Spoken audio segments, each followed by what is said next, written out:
नमस्कार। देवरिया की आवाज रेडियो केसरी से प्रस्तुत है स्थानीय हालचाल। पहले मुख्य हालचाल।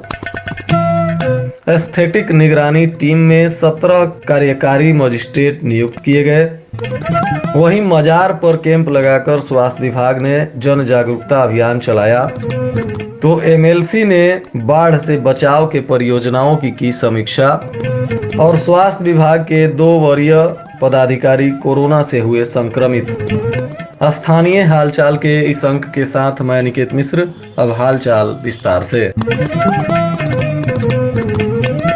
जिला निर्वाचन पदाधिकारी सह जिलाधिकारी जितेंद्र प्रताप सिंह ने नगरीय निकाय सामान्य निर्वाचन 2023 के निर्वाचन को सकुशल संपन्न कराने को लेकर एस्थेटिक निगरानी टीम को निकायवार तैनात कर दिया है। उन्होंने 2 नगर पालिका परिषद एवं 15 नगर पंचायत हेतु गठित एस्थेटिक निगरानी टीम में 17 कार्यकारी मजिस्ट्रेट को नियुक्त किया है तथा कार्यकारी मजिस्ट्रेट के साथ 3-3 पुलिस कर्मियों को भी नामित किया गया है। वहीं आरक्षित के लिए 3 कार्यकारी मजिस्ट्रेट भी नियुक्त किए गए हैं। जिला मजिस्ट्रेट ने निर्देशित किया है कि एस्थेटिक निगरानी टीम चेक पोस्ट बनाएगी और क्षेत्र में भारी मात्रा में लाए जाने वाली नगदी, अवैध शराब, कोई संदेहास्पद वस्तु या शस्त्रों इत्यादि की आवाजाही पर निगरानी रखेगी। जाँच की समस्त प्रक्रिया की वीडियोग्राफी भी कराई जाएगी। एस्थेटिक निगरानी बलों के लोकेशन समय समय पर बदले जाएंगे जिससे कि अचरज का पुट बनाए रखा जा सके।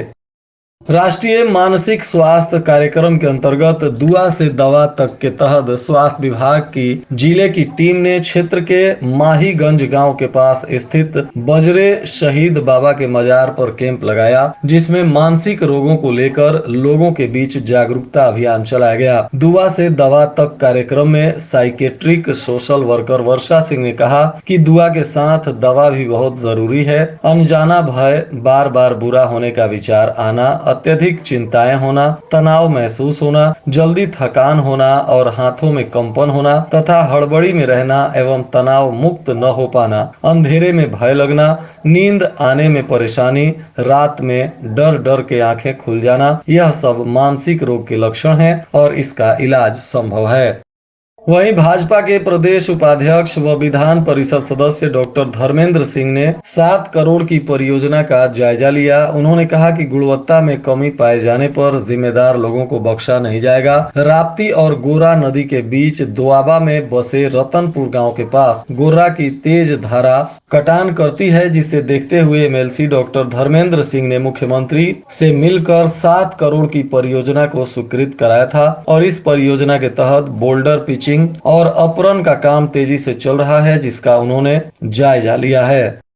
वहीं कोविड की एक रिपोर्ट आई है जिसमें जिले के प्रभारी चिकित्सा अधिकारी समेत 2 लोग कोरोना संक्रमित पाए गए हैं। डॉक्टर ने संक्रमित मिलने के बाद अस्पताल के 1.5 दर्जन कर्मियों का भी कोरोना जांच करने का सैंपल लिया है। इसके साथ ही प्राथमिक स्वास्थ्य केंद्र को सैनिटाइज किया गया। दोनों कोरोना संक्रमितों को डॉक्टर्स की सलाह पर आइसोलेशन में भेज दिया गया है। वहीं दूसरे व्यक्तियों के संपर्क में रहने वाले परिजनों, ग्रामीणों का भी सैंपल लेकर जांच के लिए भेजा गया है।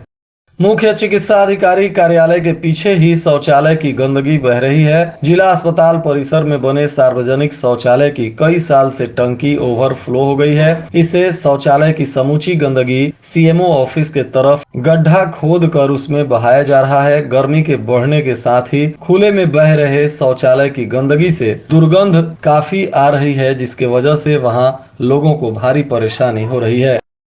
तेजी से बदलते समीकरणों के चलते भारतीय जनता पार्टी में टिकट की लड़ाई रोचक मोड़ पर पहुंच गई है। अचानक पार्टी के एक प्रमुख पदाधिकारी की पत्नी का नाम अध्यक्ष के दावेदारों में शामिल हो गया। इसी तरह एक नगर पालिका में सहमति के बाद भी प्रांतीय नेतृत्व ने ही उस नाम पर आपत्ति जता दी, जिसके चलते टिकट फाइनल होने का मामला फंस गया और नए सिरे से बैठकों का दौर शुरू हो गया। ऐसे में यह माना जा रहा है कि पार्टी से प्रत्याशियों की सूची जारी होने में थोड़ा वक्त लग सकता है। वहीं रविवार तक भाजपा के प्रत्याशियों के नाम की घोषणा होने की संभावना जताई जा रही है।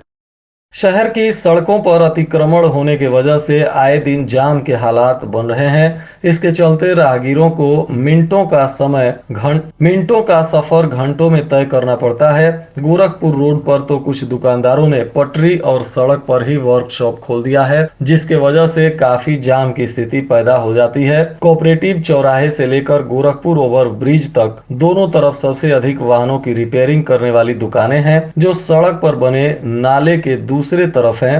नाला ऊंचा होने के चलते दुकानदार वाहनों की रिपेयरिंग सड़क पर ही करना शुरू कर देते हैं, जिसके वजह से आवागमन में भारी समस्या होती है। उप जिलाधिकारी संजीव कुमार उपाध्याय ने ग्राम पंचायत बलुआ अफगान, जो विकास खंड भटनी के अंतर्गत आता है, यहां ग्राम प्रधान पद की दाखिल एक पुनर्मतगणना याचिका पर निर्णय देते हुए याचिका को स्वीकार कर पुनर्मतगणना का आदेश किया है। उन्होंने बीडीओ भटनी को 4 सप्ताह के अंदर दोनों पक्षों की उपस्थिति में पुनः मतगणना संपन्न कराने का निर्देश दिया है। 2005 में हुए पंचायती चुनाव के अंतर्गत ग्राम पंचायत बलुआन अफगान में प्रधान पद के 11 उम्मीदवार थे। प्रधान पद की उम्मीदवार गुड्डी देवी 1 वोट से चुनाव हार गई थी और उन्होंने विजयी प्रत्याशी धर्मावती देवी पर गिनती में हेराफेरी करने का आरोप लगाते हुए आवेदन दिया था। इसी में अब यह निर्णय आया है। दुकान पर सामान लेने के बाद पैसा मांगने को लेकर मनबढ़ युवकों ने दुकानदार को मारपीट कर घायल कर दिया है। पुलिस ने इस मामले में कोई कार्रवाई नहीं किया तो पीड़ित ने एसपी से गुहार लगाई है। अब एसपी के निर्देश पर श्रीरामपुर पुलिस ने 3 लोगों के विरुद्ध लूट और SC/ST का मुकदमा दर्ज किया है तथा मामले की जाँच कर रही है। यह घटना श्रीरामपुर थाना क्षेत्र के खुरवसिया गाँव के रहने वाले अभिषेक प्रसाद की बताई जा रही है। खरीफ सीजन में जिले के किसान मोटे अनाजों में मड़ुआ की खेती करेंगे। राजकीय कृषि बीज भंडार ने 21 क्विंटल महुआ का बीज आया है। किसानों को प्रदर्शन करने को 3-3 किलो का पैकेट मड़ुआ का बीज दिया जा रहा है। एक पैकेट बीज में आधा हेक्टेयर क्षेत्र में मड़ुआ की बुआई की जाएगी। प्रदेश सरकार मोटे अनाजों को बढ़ावा दे रही है और इसी को लेकर यह बीज का वितरण किया जा रहा है।